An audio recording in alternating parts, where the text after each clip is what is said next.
My name is Kate. I'm 31 years old. I work as a teacher at a small school. My husband is David, and he's 34. He is an architect who works from home. We've been married for 5 wonderful years.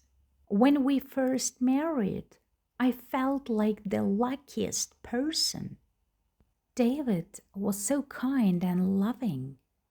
He had a great job, a nice apartment in the city, and he was always home with me. Our life was peaceful and happy, but slowly things started to feel different. David began to change his routine.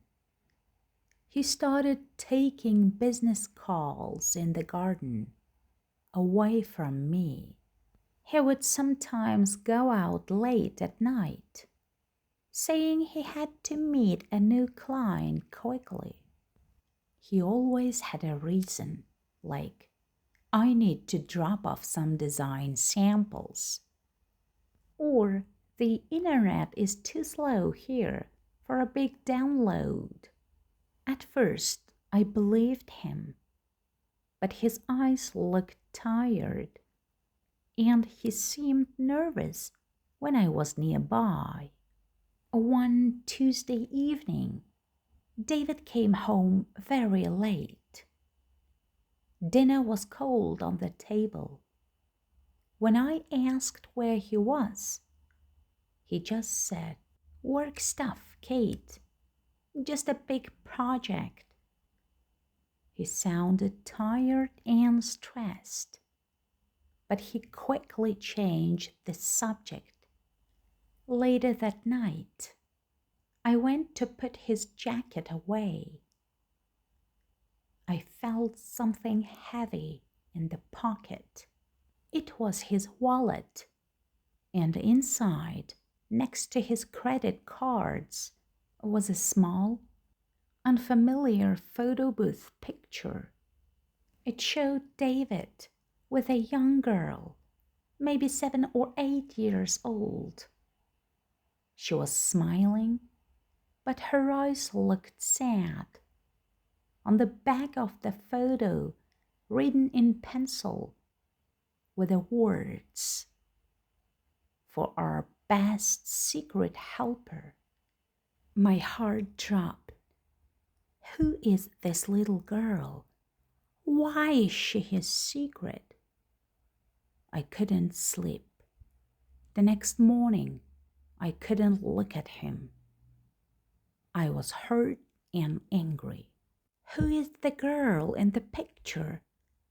I asked him straight out. I put the small photo on the kitchen counter. David looked completely shocked. He quickly picked up the picture. "Kate, please," he said softly. "It's not what you think. Let me explain." "I don't want your lies," I cried. "You've been hiding things from me, going out late, taking secret calls. Are you starting a new family?" I was so angry that I threw a magazine across the room. David looked at me with deep sadness. "I wish I could tell you everything, but I can't," he said. "Just trust me. It's nothing bad, I promise." I couldn't trust him. "Then leave," I said, pointing to the door. "If you can't share your life with me, I don't want you here." He stood still for a long time, looking at the floor. Then he simply nodded, picked up his small bag, and walked out of the apartment. For 2 weeks, We did not speak. I was sad, but I told myself I was strong.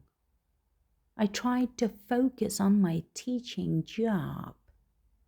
One afternoon after school, I was waiting for the train when I saw a woman nearby. She was older than me, maybe in her 50s, and she was with a little girl who looked very familiar. It was the same girl from the photo in David's wallet. The woman looked worried. The little girl had a thick bandage on her arm. I walked over to them, my anger returning. "Excuse me," I said, trying to stay calm. "Do you know David?" The woman's eyes went wide. "Oh, you must be Kate, his wife," she said quietly. "Yes," I said. "He told me nothing about you or your daughter. Why is he giving you money and meeting you in secret?" The woman's eyes filled with tears. She took the little girl's hand. "Mrs. Kate, I'm so sorry," she whispered. "My name is Elena. David hasn't been giving us money. He's been designing a website for us." "A website?" I asked. Elena nodded.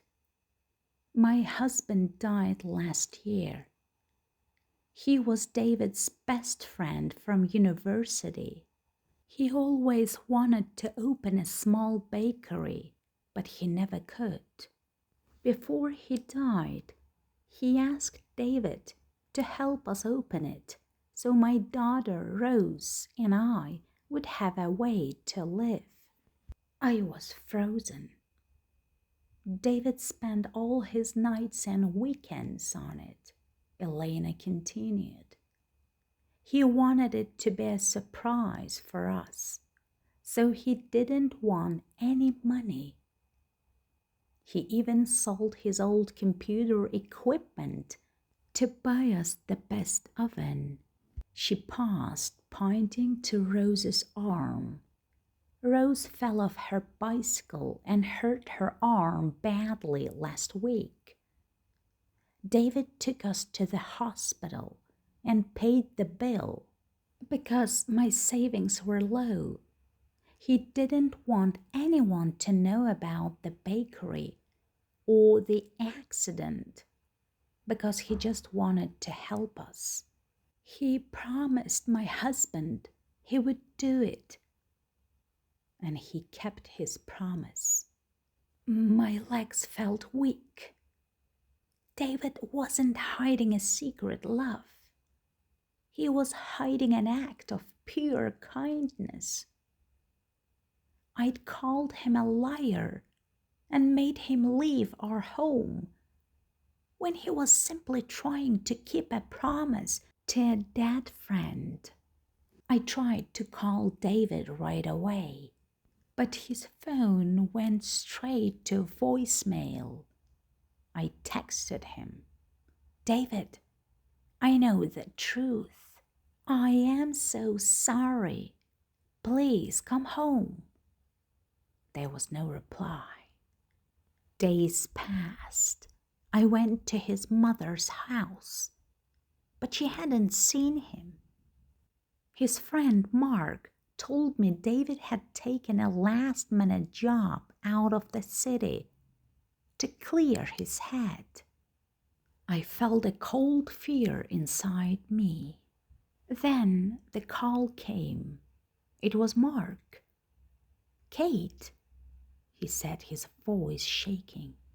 "David was in an accident.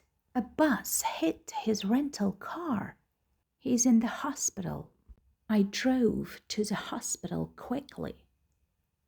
He was lying in the bed, pale and still. I ran to him crying, "David, please wake up. I love you. I am so sorry. I didn't believe you." His eyes opened slowly. He looked weak, but he smiled. "It's okay, Kate. It's okay." "Why didn't you tell me the truth?" I cried, holding his hand tightly. He squeezed my hand a little. "I didn't want you to feel worried about my friend's family. I just wanted to do what was right without making a big deal of it." I begged him to come home soon, but it was not meant to be. The next morning, the doctor gave me the bad news. David had passed away during the night from serious internal injuries. My world shattered. I screamed and cried his name. I had thrown out the kindest man I had ever known. And now he was gone forever. A few days later, while cleaning out his small bag, I found a little note. It was not signed, but it was in his handwriting. "I never wanted you to think badly of me. I only wanted to help Elena and Rose start their new life. You once told me you wanted a husband who makes the world a little brighter. I tried my best to be that man. Please don't blame yourself for anything. Just keep living, keep teaching. I will always love you." I held the note and cried until no tears were left.